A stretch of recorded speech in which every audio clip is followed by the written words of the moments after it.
This is part 2 of the video where we're talking about how to up-level your leadership and your, let me plug in my microphone so you can hear me better. Hopefully that's better.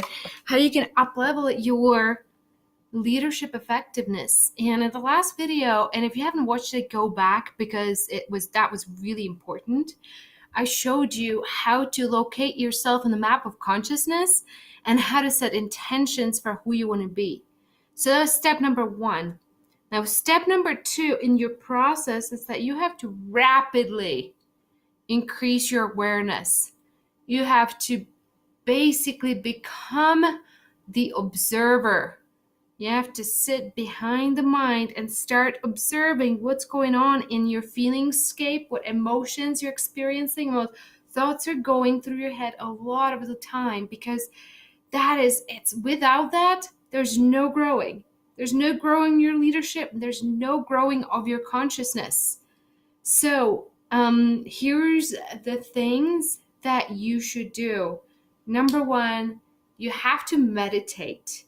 But you do not have to be spending an hour a day in the morning, an hour in the evening meditating. Absolutely not. What's important is that you do some meditation, and I'm currently doing an 8-minute spiritual distinction meditation that my coach has taught me, which allows me to distinguish between my ego mind, my emotions, my spirit, and it's very, very powerful. But it's like, so your meditation, whichever you pick, and there's a lot of different meditation styles, whichever one you pick, it doesn't have to be long, but you have to be doing it consistently. The second thing you need to be doing is doing some journaling. You have to be journaling what's coming up, and I recommend you have a little notebook that you take with you wherever you go. If something comes up, you get triggered. Even if it's a tiny trigger, there's no difference between a big or small. Everything is relevant. Write it down so you can work through it. Start becoming aware. Where are you getting triggered? What's giving you discomfort? What feelings are coming up? Okay, so start journaling. And another thing you can be doing is mapping your patterns. What's coming up? Like, for example, you go to a party, you will notice there's going to be a lot of patterns that are going to be showing up. Like, first, you're going to want to hide. You're going to be uncomfortable. You're going to go into some kind of judgment and, whatever. You're going to see, like, social situations are awesome. They are the perfect place to play.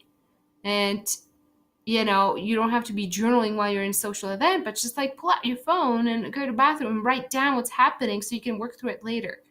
Like, it's like those really, really difficult situations or conversations with your in-laws or whatever's going on, like write down what you're feeling, what the thoughts are that are coming up for you. Start really rapidly increasing your awareness. Because step number 1, you have to be aware of what's going on before you can transform it and then start transcending the levels of consciousness and moving up so you can be effective in life and effective as a leader. Okay, so that is step number 2. That is it for this video. Watch out for the next video because we're going to be talking about the next step, which is adopting a new context for life. And this is very, very key. So watch out for the next video.